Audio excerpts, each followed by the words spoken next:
Did you know the average native English speaker uses over 20 idioms a day without even realizing it? Idioms are the secret spice of English. Hi, I'm Gunjan Sharma, and today we're diving into the quirky, sometimes confusing world of idioms, those phrases that make English sound more colorful and natural. If you want to sound fluent, mastering idioms is a must. But here's the challenge: idioms don't mean what they literally say. Today, let's break down 10 idioms you'll actually hear in real life and explain them in a way that finally makes sense. Let's go. First up, break the ice. It means to start a conversation with someone you don't know, especially in awkward social situations. You tell a funny story or ask a question to get people talking, breaking that cold silence. For example, at a work meeting, your boss might say, "Let's play a quick game to break the ice." Or you could say, "Did anyone see that crazy movie last night?" Boom! You just broke the ice. It's the perfect phrase for making new friends or making a room feel more comfortable. Use it wisely. Next up, hit the sack. It simply means it's time to go to bed. If you're tired after a long day, you might say, "I'm gonna hit the sack." It's a casual, natural way to say you're ready for sleep. Good night. Let the cat out of the bag means to reveal a secret, usually by accident. Imagine you slip up and say something you shouldn't have. Suddenly, the secret's out. For example, if you accidentally mention a surprise party, you've let the cat out of the bag. The surprise is ruined and there's no going back. We've all been there. Costs an arm and a leg is just a dramatic way of saying something is extremely expensive. You're not actually trading your limbs. It's just an exaggeration.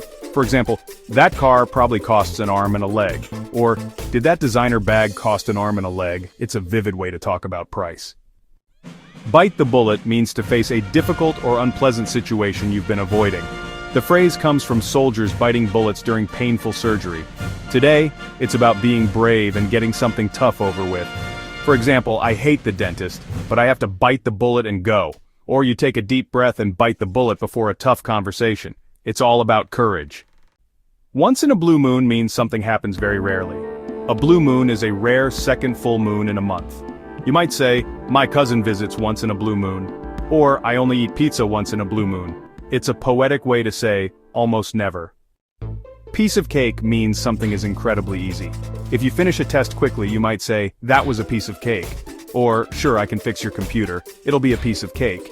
It's a fun, positive way to say something was easy. Use it when you're feeling confident. Under the weather means you're feeling sick, but not seriously ill. Maybe you have a cold or just feel off. You might text, "Sorry, I have to cancel. I'm feeling under the weather." It's a polite, common way to explain you're not well. Perfect for those days when you just need to rest. Spill the beans means to reveal a secret or share some news. Unlike let the cat out of the bag, this is usually a direct request. If your friend has news, you say, "Come on, spill the beans." It's a playful way to ask for the details. Burning the midnight oil means working or studying late into the night. Before electricity, people used oil lamps to work after dark. You might say, "I have a big deadline, so I'll be burning the midnight oil tonight." Or, "You look tired. Have you been burning the midnight oil? Just remember to get some sleep." So those were 10 idioms you're likely to hear in movies, meetings, and casual chats. They make your English sound more natural and confident. Using them is like adding a secret ingredient to your language skills. Which idiom was your favorite? Drop it in the comments. Want more idioms or business phrases? Let me know. Thanks for watching, and I'll see you in the next video.